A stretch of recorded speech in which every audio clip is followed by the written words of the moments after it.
medios que trabajaste. Pero yo quiero traer una cuestión muy personal porque no te veía hace 13 años, entonces tengo que aprovechar esta oportunidad. Cuando me hiciste una entrevista para la revista Paula el año 2008, que fue en el verano del 2008, y tú fuiste a la CUT, yo estaba ahí, era dirigente nacional de la CUT, a entrevistarme en esta situación más bien de lo público, que yo ejercía un cierto liderazgo en esa época.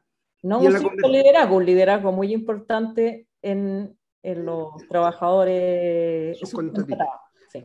Claro, y en la conversa, yo como era tan cercana y tan íntimo, yo soy como bien, alguien siempre digo que yo soy muy fácil, weón, fácil. Emotivo, no sé, ¿cómo te pasó a ti cuando tú llegas a la fibra del ser humano?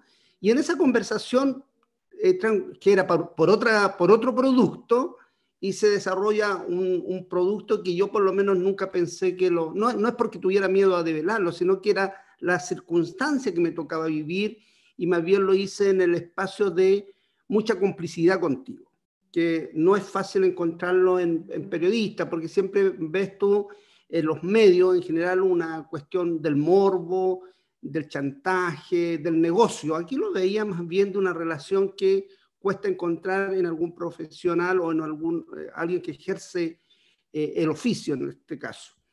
Y después cuando sale esa entrevista, y antes, cuando me fui a sacar la foto con la PIN Campaña, yo llegué a donde la PIN Campaña, yo veía vista, creo que era el barrio, sí, y yo lloraba y me decía, ¿por qué llora? Porque tenía terror. Y la PIN me decía, pero no la hagas, me decía, no la hagas.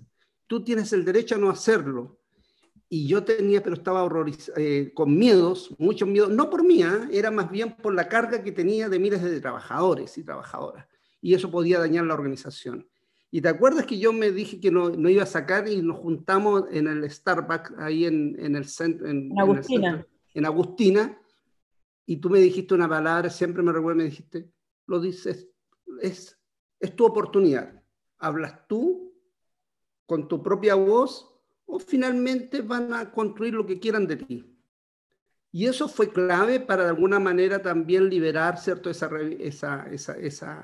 nota o esa entrevista, que quedó bellísima, con fotografía extraordinaria, y que cuando salió, la verdad que tuvo muy, muy lindos comentarios. Entonces yo te quería llevar, más bien, un poco, que quería decírtelo hace tiempo, no lo había podido hacer, y que de alguna manera genera esa complicidad. Y claro, y después veo tu caminar gigante en estos años, y también antes, porque también la viviste dura cuando fue el tema del libro negro de la justicia, que también me gustaría un poco que nos comentaras un poco de esa situación que viviste. Yo te cuento mi cuestión personal, que para mí fue una cuestión liberadora, y me siento... Y gracias a ti también viví ese mismo proceso de liberación, o sea, así de simple.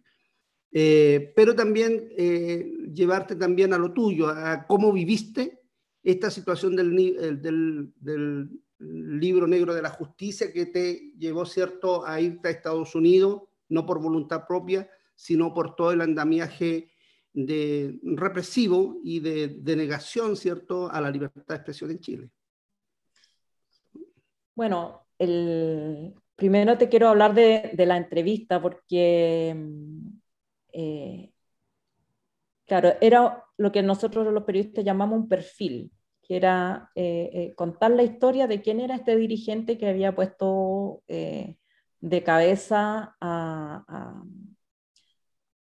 la política y a los empresarios chilenos, sobre todo en un momento en que la lucha sindical y laboral como que se había perdido todo su potencia, la potencia que había tenido históricamente, y aparece este dirigente, Cristian Cuevas, que, digamos, logró movilizar además trabajadores que no se podían sindicalizar y que tenían una serie de obstáculos.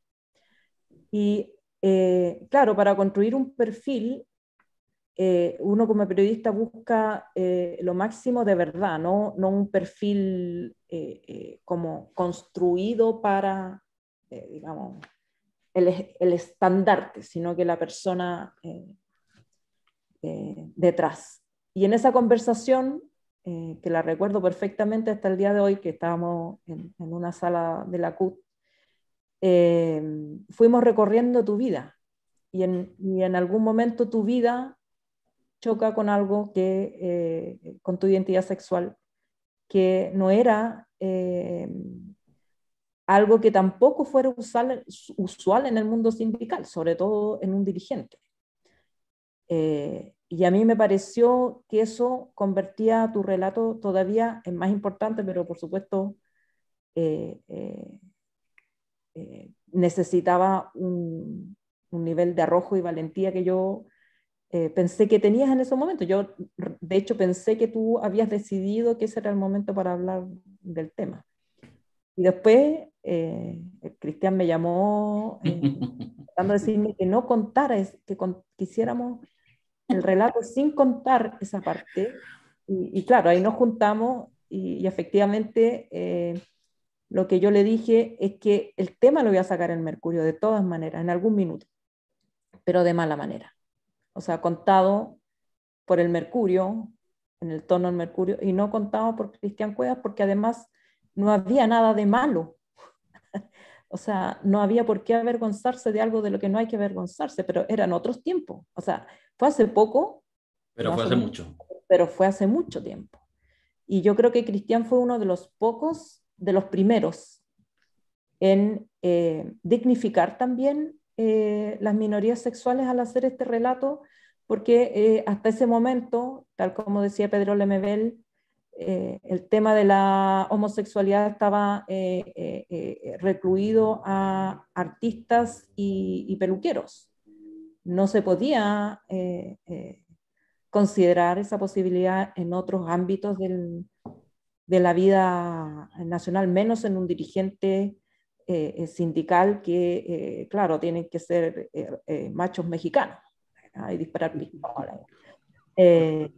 Entonces creo que fue súper lindo el testimonio de Cristian, el momento y también el efecto liberador que tuvo no solo en ti, sino en muchas personas.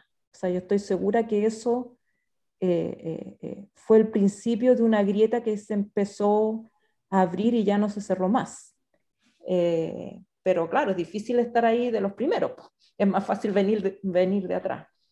Voy a hacer como la Ale que levanta el dedo. Ya. En televisión para todo el mundo, y la Ale levanta el dedo, que es lo más notable.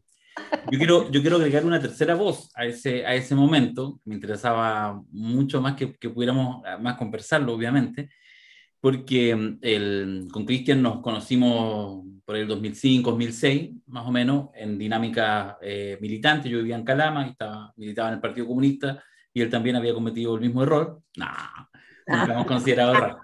O sea, estáis con la cabeza amaranto. Somos de los pocos excomunistas que no son anticomunistas, sino que al revés. Ahora que estamos fuera, hasta los queremos más.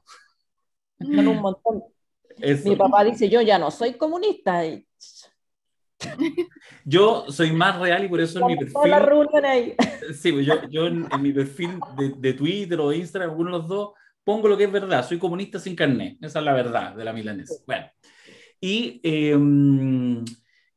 nos habíamos hecho muy amigos al calor de las luchas fuertes, bueno, sobre todo la huelga del 2007, que cuajó ya una relación de amistad, y ya habíamos empezado a compartir más, yendo a diferentes partes, y yo me había enamorado absolutamente de una de las personas más extraordinarias que yo conocí en mi vida, lo sabe el Cristian, que pienso eso, lo pensaba en aquel entonces, lo pienso ahora, brutal, lleno de contradicciones además, que es muy interesante. Y justo yo estaba, pensé que vivía en Calama, yo estaba en los últimos días de febrero del 2008, porque la revista sale el 1 de marzo del 2008, lo recuerdo como si fuera ayer, y un par de días antes, que yo 3, 4 días antes, Cristian me pregunta si iba a estar en Santiago, y me invita a los Andes, porque iba a hacer una comidita con algunos amigos, como va a empezar el año, para el 28 de febrero.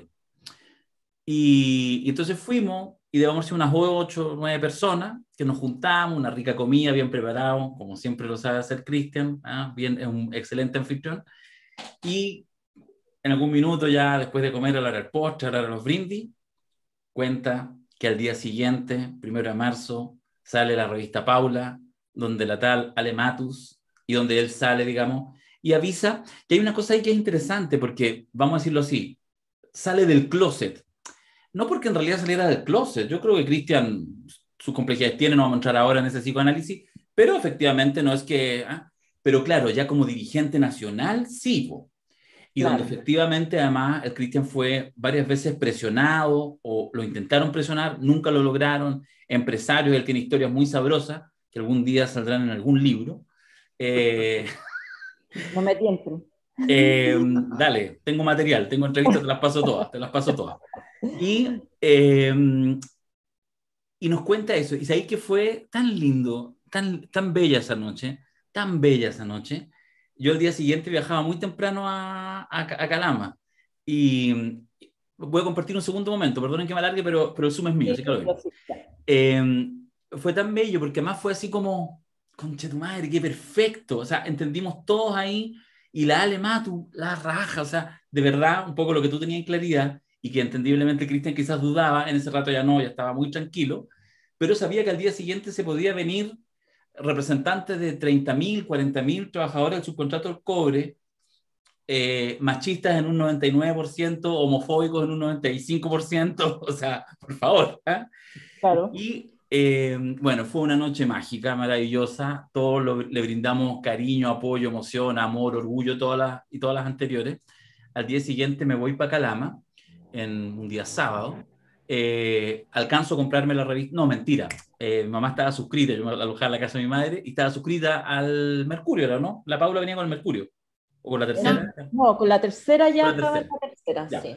Bueno, la tuve ese mismo día, entonces llegué, fui el primero que llegó a Calama, porque o sea, llegaba 2 días después, con la revista, y efectivamente al día siguiente, ese mismo día que sale el 1 de marzo, ya todos se enteran, y tuvimos un par de días después una reunión almuerzo, en un boliche, una fuente soda y en Vargas con Granadero, frente a la CUT, en Calama, con la tropa que le había llevado, me acuerdo sobre todo este viejo, ya se me olvida el nombre, este que era gordo, que era el dirigente, que eran los supervisores contratistas, Bugueño. el bugueño.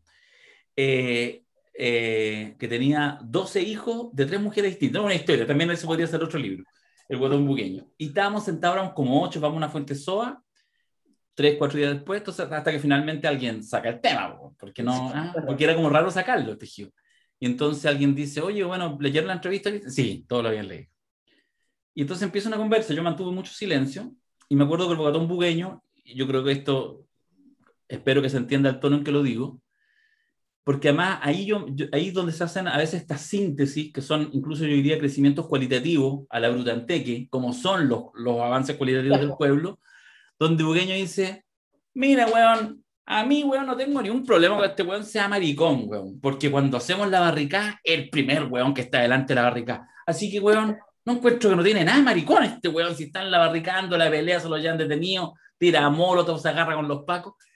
Entonces en eso, que no es una manera muy sofisticada de hacer, está hecha la síntesis. Así que me encanta que hayáis podido contar, Ale, para que veáis las cosas que vais construyendo en tu vida, incluso en un pequeño perfil de una revista. Bueno, no fue un pequeño perfil, fue un perfil súper importante y me acuerdo el título que le pusimos, El Pasionario, porque, porque sí, porque la gente, o sea, yo tenía, no sé, era como la intuición, yo sabía que la gente lo iba a entender y lo iba a abrazar igual, porque no había nada que se le pudiera reprochar y eso, su identidad sexual no tenía por qué ser un motivo de vergüenza o de ocultamiento, pero claro, hay que dar el paso para saberlo, que no lo puedes saber de antes y creo que fue súper significativa esa entrevista para mí, porque también, digamos, es una cosa muy delicada que tú, como periodista, también puedes causar daño. O sea, había un riesgo, ¿cierto? Había un riesgo de que ocurriera lo contrario y yo hubiera tenido que hacerme cargo de eso también, pues era parte de mi responsabilidad. Así que fue una cosa, como dicen, aquí aprendí unos conceptos súper lindos que son como las luchas de baja intensidad, ¿ah? Como que son movimientos sutiles pero que producen son más fuertes que un terremoto. Y la vivencia oye, hablando del pasionario, me acordé de Dolores Ibarruri, la pasionaria, la líder del Partido Comunista Español. Por ella yo saqué por ella te puse el título. Qué bonito, qué hermoso. Sí, reivindicando a la pasionaria. Sí, además que la izquierda raza en España. No hablemos. Hablemos. No.